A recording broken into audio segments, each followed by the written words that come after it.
그래서 저 같은 경우는 족욕할 때 사용하고 있어요. 체온과 비슷한 온도의 물에 유통기한이 지난 홍삼액을 넣어 희석시킨 후 10분 정도 족욕을 한다는 장선아 주부. 홍삼에는 약한 항염증 기능과 보습 기능을 갖고 있어 무좀 치료에도 좋다고요. 잼에서 팩까지 다양한 홍삼 활용법. 여러분도 직접 집에서 한번 활용해 보시죠. 야, 홍삼 양파잼도 참 관심이 가고요. 무엇보다 저는 유통기한 지난 그 홍삼액을 족욕으로 이용하시는데 보통 홍삼은 먹어서 좀 그 효과를 보잖아요. 저렇게 족욕만으로도 효과를 볼 수가 있나요? 우리가 우리 인체는요 꼭 먹어서 흡수하는 것보다도 피부를 통해서 흡수하는 것도 많습니다. 예를 들면 여러분들이 파스를 붙이는 것도 피부를 통해서 그 약효가 흡수가 되는 거거든요. 그래서 저런 방법, 그러니까 여러 번 그 추출하고 난 것들을 이용한다던가 아니면 유통기한이 지난 그런 것들을 족욕에 이용하는 것은 홍삼의 그런 유용 성분은 조금 떨어질 수는 있지만 그거를 활용하는 방법은 굉장히 지혜롭다고 할 수가 있어요.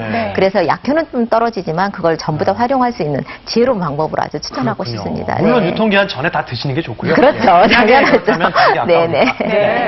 자, 다음은 이제 인삼, 홍삼, 이래서 가을 보약 세 번째 효과 살펴봐야 되겠죠? 면역 향상과 노화 방제에 이어서 이번엔 피로 타파, 피로 해소. 예. 네, 해소. 우리가 피곤, 그러니까 달리기를 많이 하거나 뛰기를 많이 하면 이 근육에 젖산이 쌓입니다. 그래서 이제 피곤하게 되는, 늦게 깨게 되는데 이 홍삼이 바로 인삼에 들어있는 그런 성분들이 바로 피로 회복에 굉장히 탁월한 성분입니다.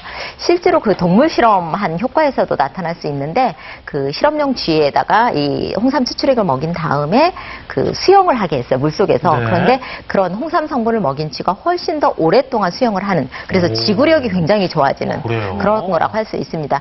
우리 그 만성 피로 증후군에 시달리는 중년 남성들이나 아니면 주부들한테는 이보다도 더 좋은 그 원기 회복이나 자연 강장 식품이 없을 정도로 굉장히 좋은 식품이라고 할 수 있습니다. 그렇군요. 아니, 오늘 방송 마치고 나서 시장 들려서 인삼 한 뿌리 사들고 가야겠어요.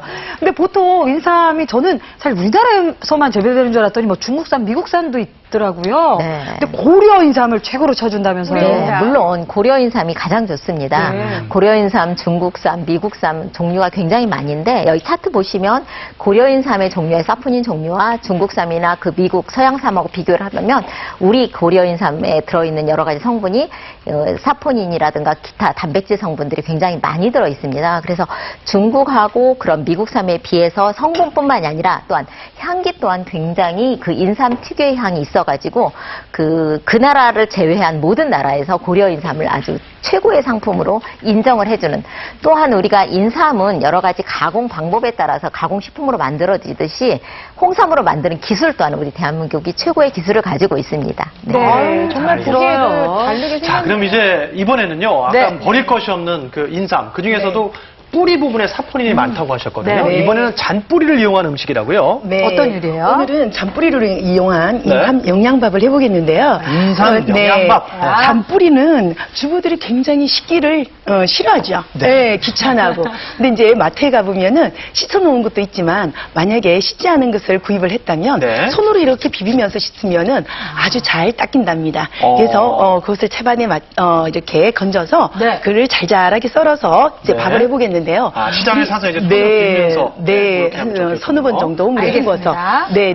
그러면 근데 이제 재료부터 밥은 우리가 매일매일 먹는 밥이잖아요. 근데 그 매일 먹는 밥을 인삼 그 뿌리를 넣어서 오늘 한번 해보겠는데요. 쌀은 이렇게 불려줍니다. 불려놓은 쌀이네요. 불려서. 이건 이제 뭐 충분히 불려주고 그다음 재료들 한번 좀 볼까요? 이것은 인삼을 잔뿌리를 다져 놓았습니다. 그래서 밥 속에다가 이 잔뿌리를 넣어서 밥을 한번 해보려고요. 그러면 어린아이들도 굉장히 잘 먹거든요. 이렇게 굵은 인삼이 있는 것보다는. 한번 해볼까요? 그러면 만들어 볼까요? 자, 불린 쌀을 이렇게 넣고요. 영양밥 만들 때처럼 불린 쌀을 넣는 거죠. 그렇죠. 이 불린 쌀을 넣은 다음에 그냥 물을 넣지 않고 여기에 수삼을 달인, 인삼을 달인 물을 이렇게 좀 넣어줍니다. 포인트네요.